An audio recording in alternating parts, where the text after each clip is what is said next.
Sino po naniniwala, walang mga kapatid ang makakausad ng totoo sa buhay nang hindi marunong tumanaw sa mga kapatid nila na before sumuporta sa kanila para makausad sila sa buhay. Tandaan niyo po, kailangan mong tanawin yung ginawa sa iyo ng mga tao bago ka nakarating sa kinalalagyan mo ngayon.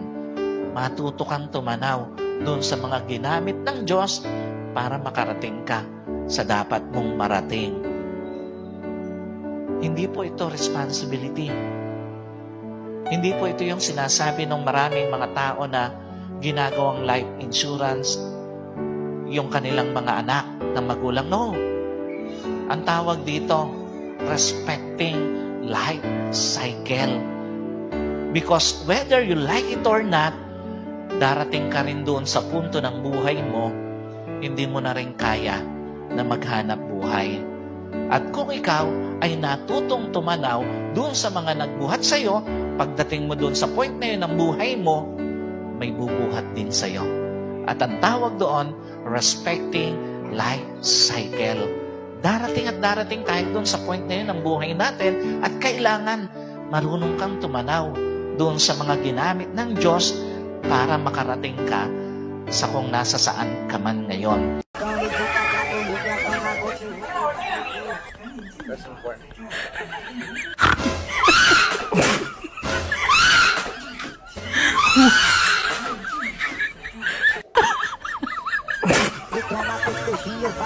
Buena, ¿cómo está, amigo?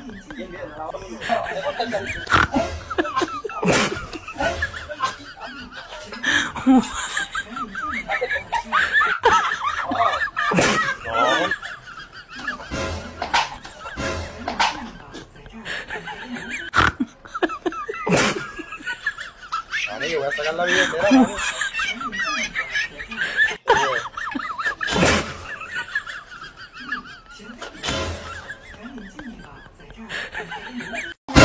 Gusto mo bang mag-travel kahit wala kang pera? Wow! Mag-conductor ka. Tiyak na marami kang lugar na mararating at libre pa pamasahe, diba? Dear Problema, hanga ako sa'yo dahil lahat ng pag-iwas at pagtataboy ay ginawa ko na. Pero nanatili ka pa rin sa tabi ko. Wow! Buti ka pa tumatagal at hindi nang iiwan kahit bad mood pa ako dahil sa'yo. Kaya lang, napapagod na talaga ako sa'yo. Pwede bang tantanan mo na ako? I-give up mo na ako, please. Mag-break na tayo, Problema. Hindi na kita kayang tagalan. Kaya, iba na lang mahalin mo. Mababaliw na ako kaiisip sa'yo. Pwede, ikaw na lang mag-isip sa akin. Ikaw naman mamroblema sa akin. At nakakapagtaka ka rin, Problema, no? Dahil wala namang nangyayari sa atin. Bakit nagkaanak ka? Dumami ka pa talaga. Pwes, hindi akin yan. Nagawa mo rin pala talaga akong lokohin, ha? P.S. Huwag mo na ako sundan o hanapin pa. Wala akong pananagutan sa'yo. Nagmamahal. Stress.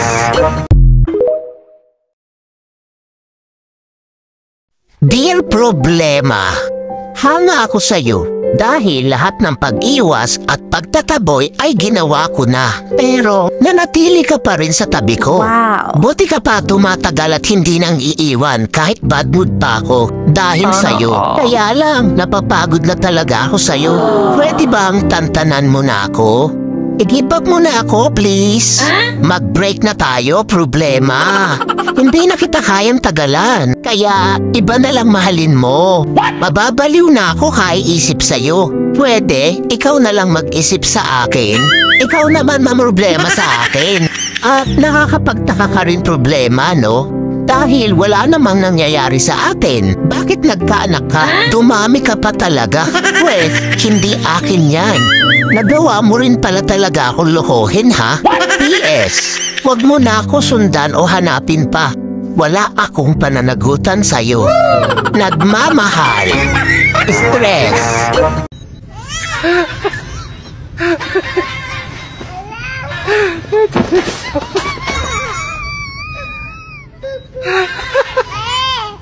Ito sa massage.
Panahon ng pagkakataon, may babalik bang kahapon?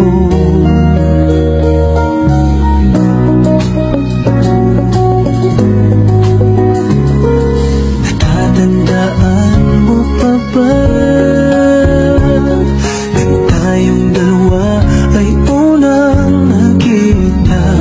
Panahon ng kamusmusan sa piling ng mga bulaklak at halaman. Doon tayo nagsimulang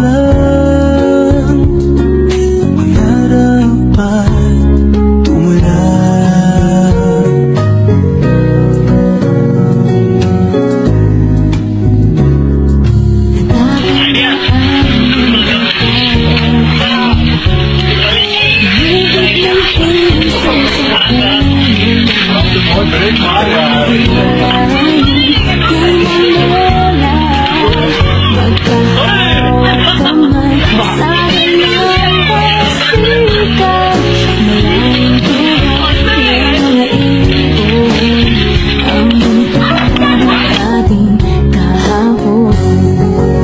Ang mga punot halaman ay kabiyak ng ating gunita.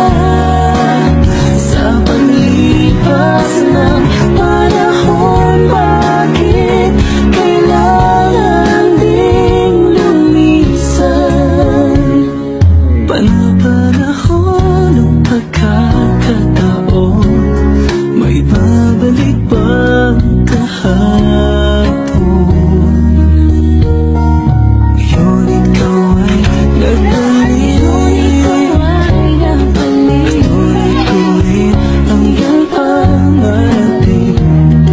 Makita ang dating kalungan, tahanan ng ating tula at pangarap. Ngayon ay naglaho na. Saan nahanapin para lumilipas ang panahon? Kabiyak ng ating gunita, ang mga punot halaman, bakit kailangan lumisan? Panapanahon ng pagkakataon, may babalik bang kahapon?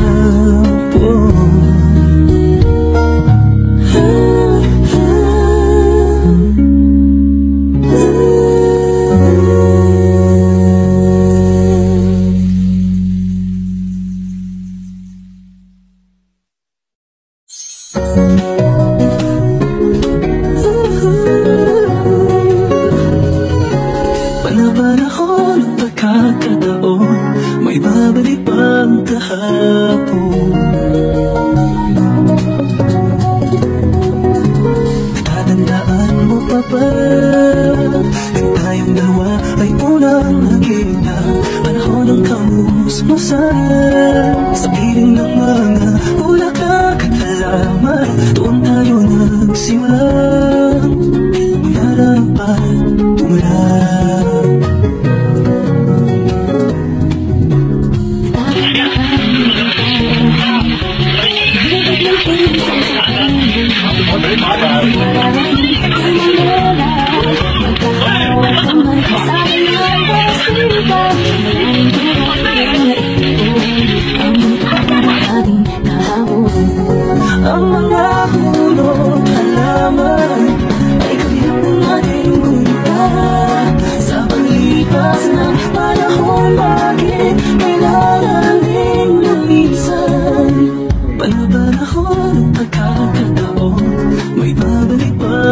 lahat.